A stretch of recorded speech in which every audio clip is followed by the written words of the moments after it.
말씀 보도록 하겠습니다. 오늘 말씀은 에스라 10장 1절부터 17절까지 말씀입니다. 구역성경 724면에 있습니다. 에스라 10장 1절부터 17절까지 말씀을 우리 함께 교독하여 읽도록 하겠습니다.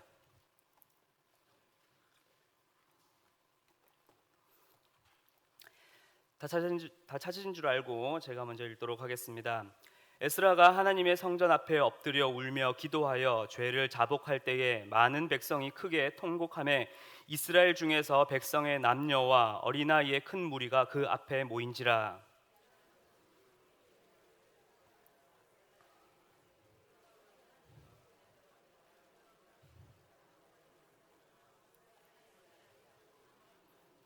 곧 내 주의 교훈을 따르며 우리 하나님의 명령을 떨며 준행하는 자의 가르침을 따라 이 모든 아내와 그들의 소생을 다 내보내기로 우리 하나님과 언약을 세우고 율법대로 행할 것이라.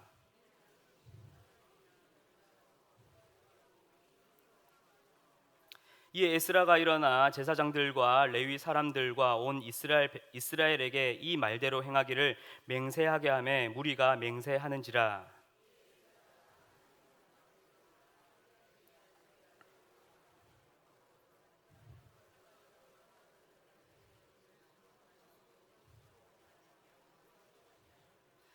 유다와 예루살렘에 잡혔던 자들의 자손들에게 공포하기를 너희는 예루살렘으로 모이라.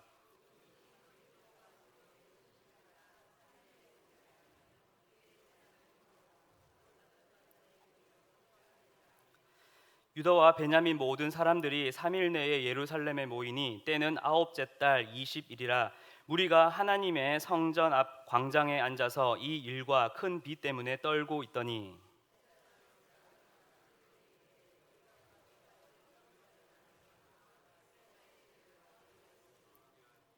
이제 너희 조상들의 하나님 앞에서 죄를 자복하고 그의 뜻대로 행하여 그 지방 사람들과 이방 여인을 끊어 버리라 하니.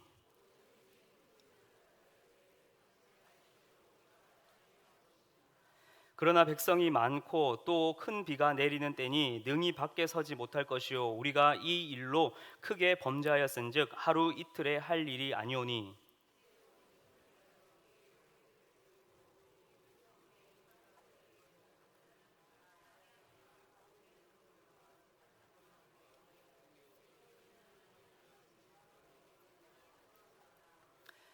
오직 아사엘의 아들 요나단과 디과의 아들 야스야가 일어나 그 일을 반대하고 무슬람과 레위 사람 삽부대가 그들을 돕더라.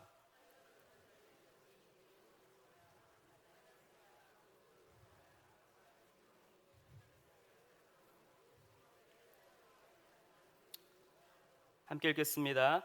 첫째 달 초하루에 이르러 이방 여인을 아내로 맞이한 자의 일 조사하기를 마치니라. 아멘. 요즘 빠르게는 초등학생 때부터 또 늦게는 우리 대학생들까지 이 사춘기를 겪곤 합니다. 이때 청소년들은 다양한 자극과 경험, 때로는 성취와 때로는 또 실패를 통하여서 많은 변화가 일어나는 시기이기도 합니다. 이 사춘기에 드러나는 이 특징 몇 가지만 조금 살펴보자면, 첫 번째로는 신체적으로 급격히 발달하게 됩니다. 신체적인 이 급격한 발달, 이 변화하는 자신의 모습을 바라보면서 나는 어린아이인가? 아니면 어른인가? 라고 하는 이 혼란함이 그들에게 찾아오는 것입니다. 그래서 자신을 바라보는 다른 사람들의 시선에 대해서 조금 예민하게 반응할 때도 있고요. 또 때로는 외모나 아니면 또 작은 키, 아니면 어떠한 패션 같은 데에 관심이 많거나 때로는 그에 대해서 스트레스를 받기도 하는 때가 이 사춘기입니다. 두 번째로는 뇌가 발달하면서 생각과 상상력이 풍부해집니다.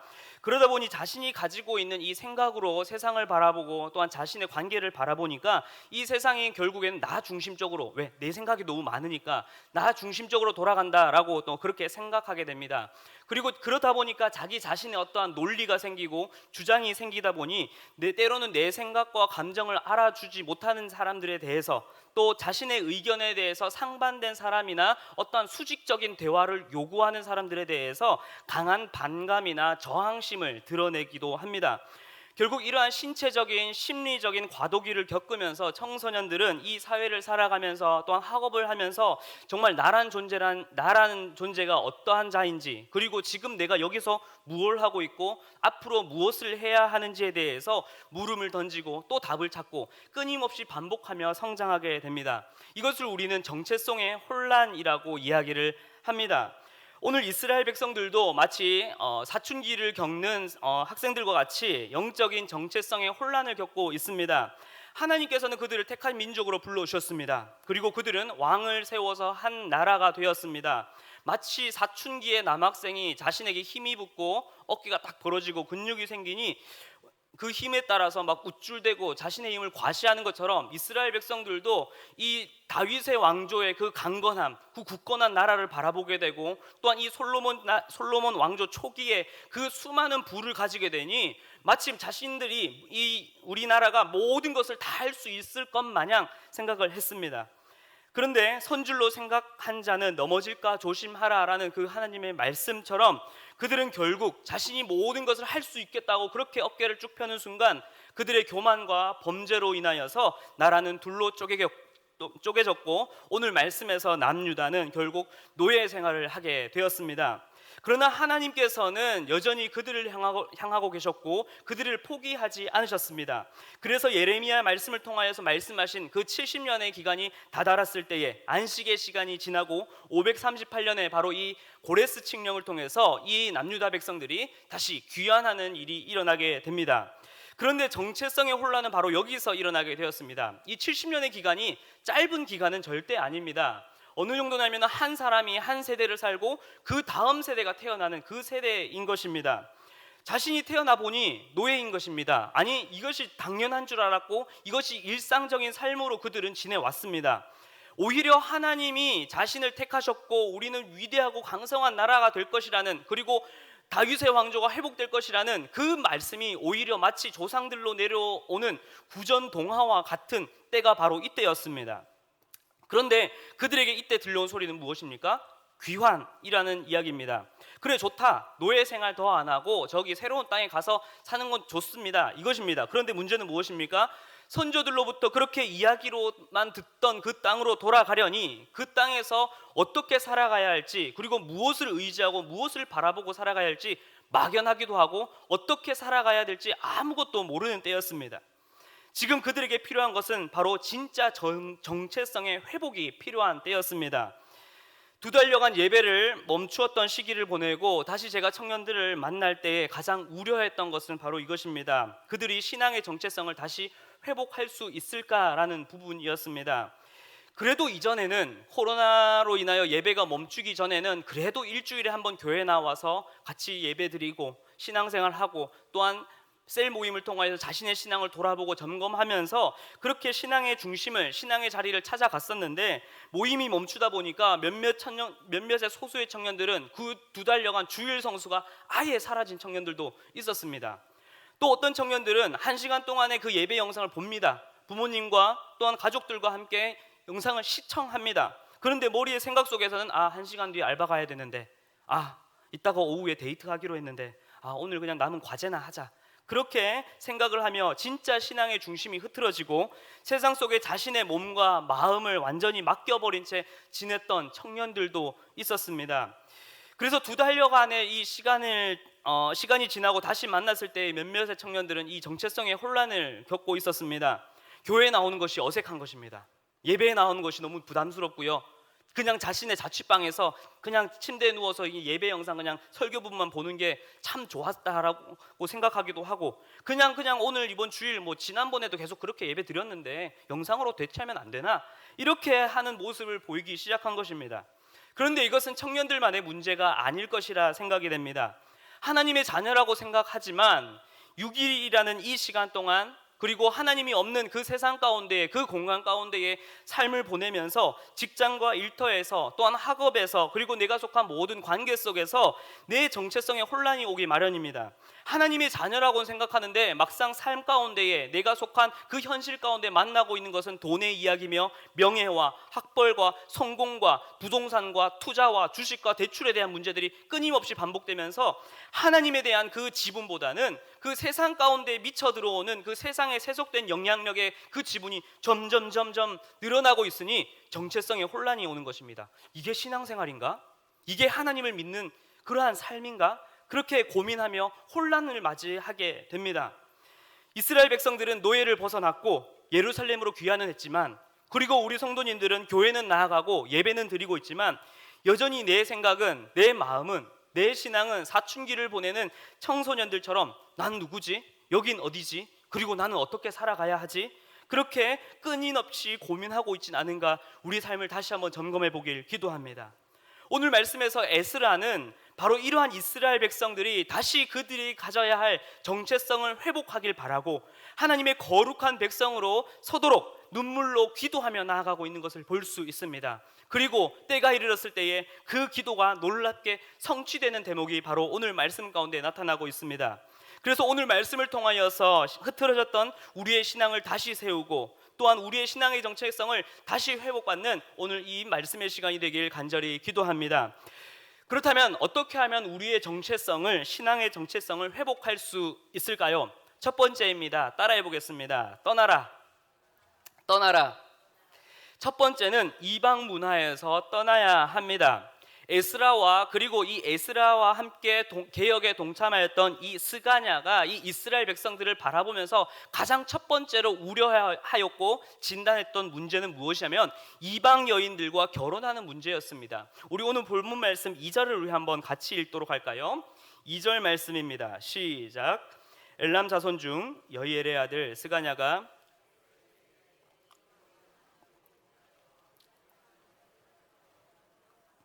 이스라엘에게 아직도 소망이 있나니. 아멘. 지금 이스라엘 백성들은 이방 여인들을 아내로 맞이하고 아내로 삼고 그렇게 가정을 이루었습니다.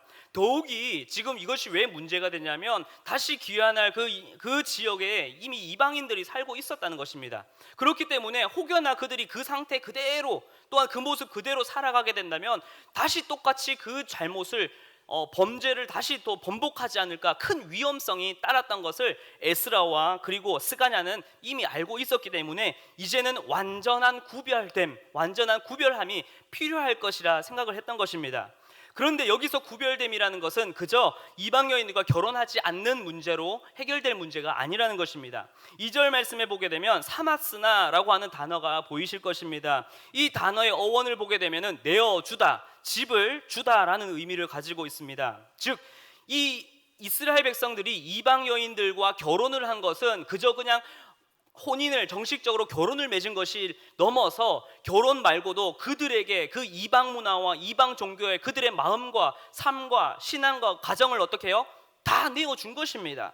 더불어 이 이방이라는 단어 안에는 이방의 매춘부라고 하는 단어의 의미가 함께 포함되어 있는 것을 본다면 그들은 지금 이방 여인들과 관계를 맺고 결혼을 하는 것이 정상적인 일반적인 결혼의 관계로 가정을 이뤘다는 것이 아니라는 것입니다.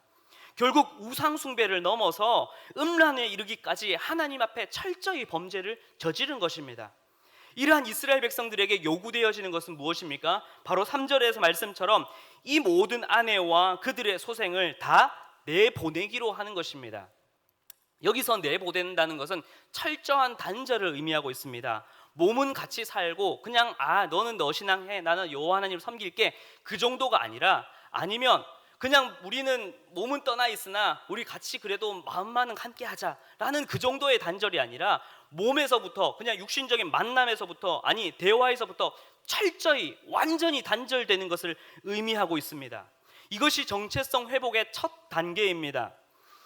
종종 청년부 예배에 휴가를 나오거나 갓 전역한 청년들이 이제 예배 가운데 오게 됩니다. 그런데 참 재밌는 것은 뭐냐면 그 청년들을 보게 되면 자신은 절대 군인 티를 내지 않는다고 이야기하지만 막상 대하고 만나보면은 이미 말에서부터나 행동에서부터 군인 티를 막 내고 있는 것입니다.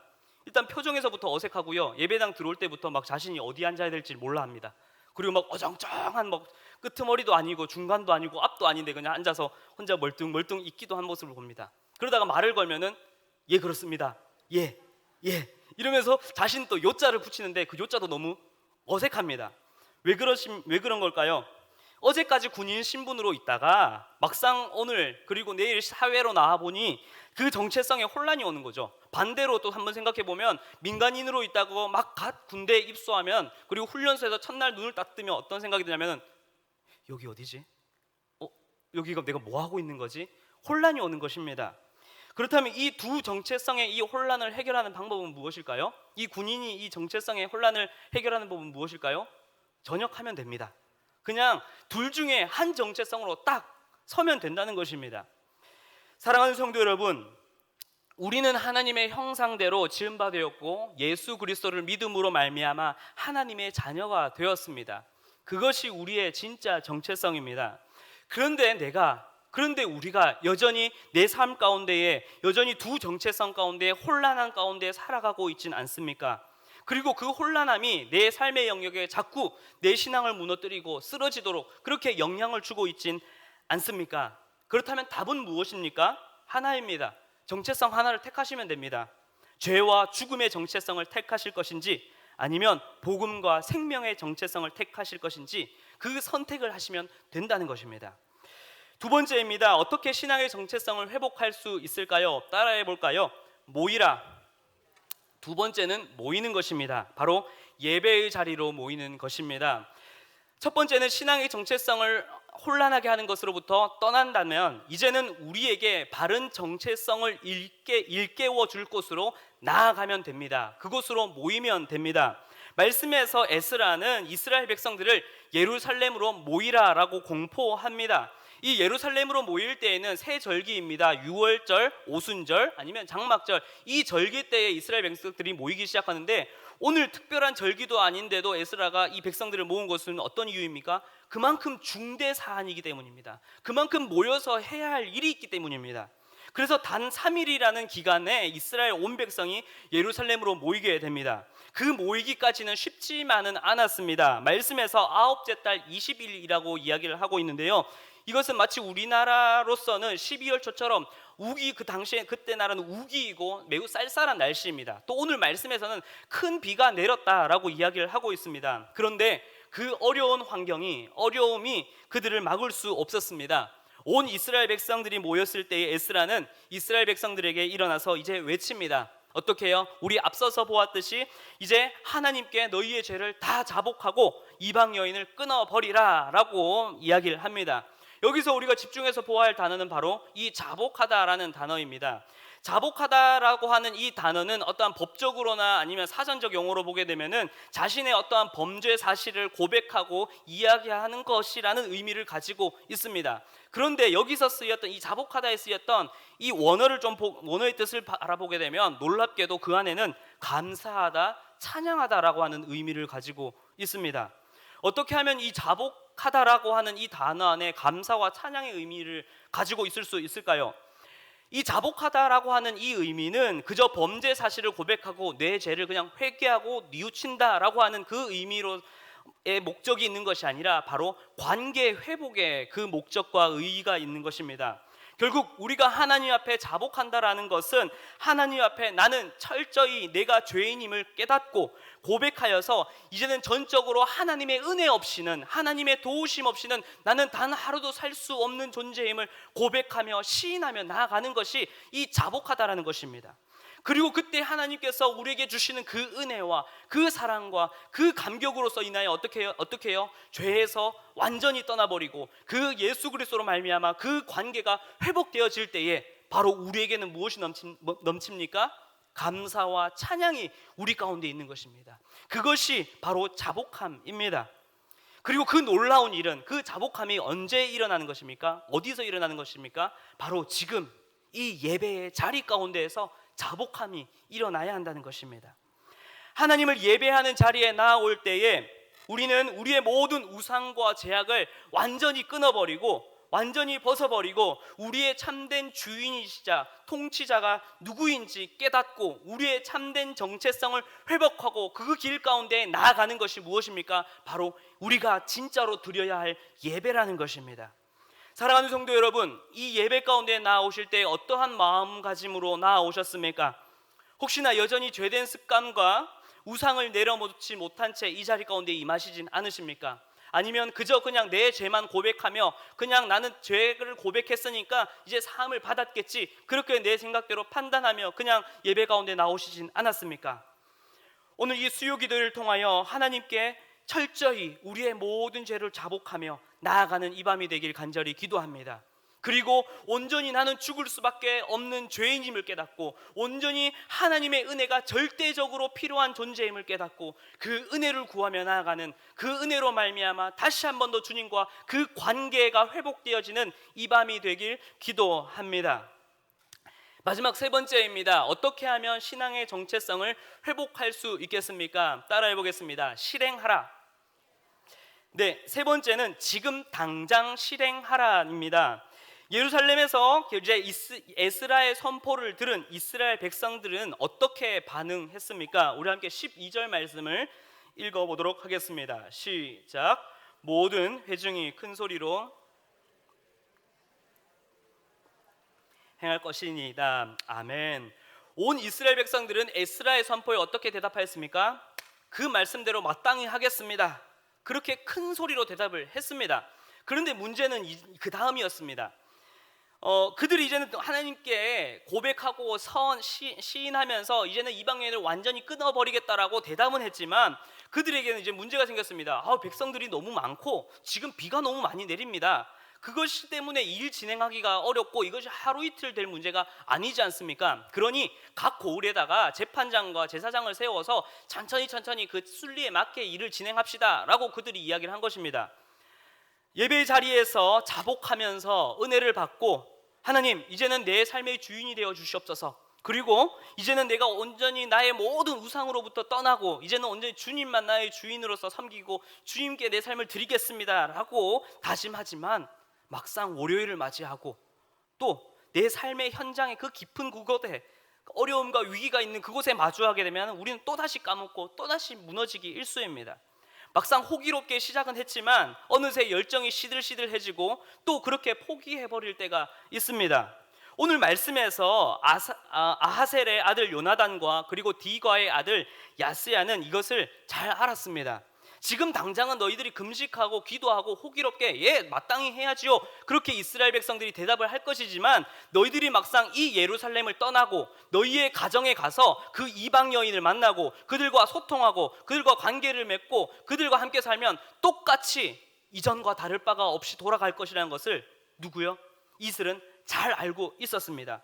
그래서 그 일에 대해서 적극적으로 반대하면서 지금 당장, 지금 신속 정확하게 지금 해야 한다라고 그들은 제안한 것입니다. 코로나로 인해서 예배가 멈추던 초기 청년부들은 이 초기에 다 함께 이 기간을 함께 이겨내자라는 마음가짐으로 시편 필사를 하는 바람이 불었습니다. 처음에는 이 시편 묵상으로 시작했는데요, 우리 함께 필사해보자 하면서 막 열심히 시작한 것입니다. 그래서 리더들 사이에서도 또 셀원들 사이에서도 말씀 묵상과 함께 이 시편 필사를 하면서 그 어려운 시간들을 잘 보내왔습니다. 그런데 시간이 지나가다 보니 어떻게 될까요? 어느새 시들시들해졌습니다. 그렇게 시편 필사가 조용하더라고요. 그런데 개인적으로 참 감사한 것은 다른 청년들이 또 개인적으로 열심히 경건 생활과 시편 필사를 또 잘하고 있겠지만 특별히 그 중에서도 우리 청년부의 새가족부 셀이 있습니다. 그런데 이 새가족부 셀은 오늘도 여전히 어김없이 그 톡방에서는 계속해서 하루 한 장 시편 필사가 계속해서 올라오고 있습니다. 그리고 오늘 시편 66편이 다다른 것을 보게 되었습니다. 대단하지 않습니까? 그 이유가 무엇인가라고 살펴보니까 그들이 이 이야기를 듣고 보면은 상황에 대해서 절대로 판단하지 않았습니다. 그리고 어떻게 해서든지 해내려고 했습니다. 어떨 때는 막 새벽 1시에 막 울립니다. 새벽 2시에 울리기도 하고요, 아침 7시에 막 울려서 썼다고 인증하기도 하고요. 그러면서 우리 새가족부들은 매일 정기적으로 그렇게 연락을 하고 소통하면서 그리고 서로 인증해주고 서로 붙잡아주면서 지금까지 계속 시편 필사를 이어가고 있는 것을 보게 됩니다. 여러분 신앙 예배의 자리에서 우상을 끊어버리고 신앙의 정체성을 회복할 수 있습니다. 오늘 이 자리 가운데서 다시 그 주님을 나의 주인으로 세울 수 있습니다. 그런데 삶의 현장에 나아가면은 저부터도 때로는 넘어질 수도 있고 쓰러질 수도 있습니다. 그때 우리는 그 정체성을 세워가는 일에 오늘은 할 일이 많으니까 다음 주부터 할까? 아니면은 오늘 비가 많이 오니까 오늘은 수요 예배 좀 빠져도 되겠지, 영상으로 좀 대체해도 되겠지라고 하면서 머뭇거리기도 합니다. 그러나 이제 지금 당장 신속하게 실행에 옮기시길 기도합니다. 그리고 혼자가 아니라는 것입니다. 에스라 옆에는 누가 있었습니까? 함께 이 개혁에 동참하였던 스가냐가 있었고요. 요나단과 야스야 옆에는 누가 있었습니까? 무슬람과 삽부대가 그들을 도왔습니다. 이제는 이 신앙생활과 이 경건생활, 그리고 우리 삶 가운데 예수 그리스도를 나의 구주로 삼고 그 신앙의 정체성을 붙잡아가는 일이 그저 나 혼자만의 싸움이 아니라, 나 혼자만의 혈투가 아니라, 이제는 나의 자녀들과 함께, 나의 배우자와 함께, 나의 온 가족이 함께 이 기간을, 또한 이 정체성을 회복하는 일에 함께 동참하며 함께 세워나가길 간절히 기도합니다. 말씀을 정리하며 함께 적용해 보았으면 좋겠습니다. 사랑하는 성도 여러분, 혹시나 지금 신앙의 사춘기를 보내고 계시진 않으십니까? 아니면 갑작스럽게 찾아온 문제와 어려움으로 인해 때로는 하나님께 저항하며 반항하면서 질풍노도의 시기를 보내고 있으시진 않으십니까? 하나님에 대한 신앙의 중심이 흐려지고 신앙의 정체성을 찾지 못하고 계신 성도님들은 계시지 않으십니까? 아니면 세상 가운데 끊임없이 찾아오는 우상과 또한 내가 하나님보다 더 우선순위를 두었던 그것들이 하나님을 바라보지 못하도록 내 눈을 그렇게 가리고 있진 않습니까? 이제 오늘 이 밤 정말로 그 주님 앞에 다시 한 번 더 우리의 정체성을 회복하길 기도합니다. 첫 번째는 떠나십시오. 모든 우상 숭배들로부터 떠나고 온전히 그 주님 안에서 다시금 내가 발견되길 기도합니다. 두 번째는 모이십시오. 그냥 내 자리 가운데 있는 것이 아니라, 혼자서 하는 것이 아니라 이 자리 가운데 함께 모여 이 예배의 자리 가운데에 역사하시며 은혜를 주시는 그 주님 앞에 자복함으로 나아가길 간절히 기도합니다. 마지막으로 그 결단이 끊어지지 않고 오늘 지금 당장 실행에 옮기시길 기도합니다. 어떠한 방해와 어려움과 큰 비가 있다 하더라도 이제는 우리의 표대가 되시는 예수 그리스도만을 바라보며 믿음으로 전진해 나아가시는 우리 모든 성도님들이 되시길 간절히 기도합니다. 바로 그때 우리는 영적 사춘기를 벗어버리고 흐려졌던 우리의 신앙의 정체성을 다시금 회복할 수 있을 것입니다. 이와 더불어 한 가지만 더 기억해 주셨으면 좋겠습니다. 오늘 말씀의 이 개혁의 시작은 학자 에스라의 어떠한 지식과 지혜, 그의 어떠한 대단한 지도력에 의해서 이루어진 것이 아닙니다. 단 하나, 바로 에스라의 헌신된 눈물의 기도에서부터 시작되었다라는 것입니다. 하나님께서는 수많은 사람들을, 그저 부르시는 모든 사람들을 다 쓰시는 것이 아니라 정말로 하나님께 진정되게 헌신된 그 한 사람을 통하여, 그 한 사람의 눈물을 통하여 주님께서는 그 나라를, 또한 그 가정을, 그 다락을 바꾸실 줄 믿습니다. 이제 우리 성도님들의 그 기도를 통하여서 우리의 가정이, 그리고 우리의 다락과 마을이 믿음의 가정으로 되고, 그리고 은혜가 넘치는 다락으로 놀랍게 부흥하며 그 정체성을 다시금 회복하는 부흥이 있길 간절히 소망하며 기도합니다.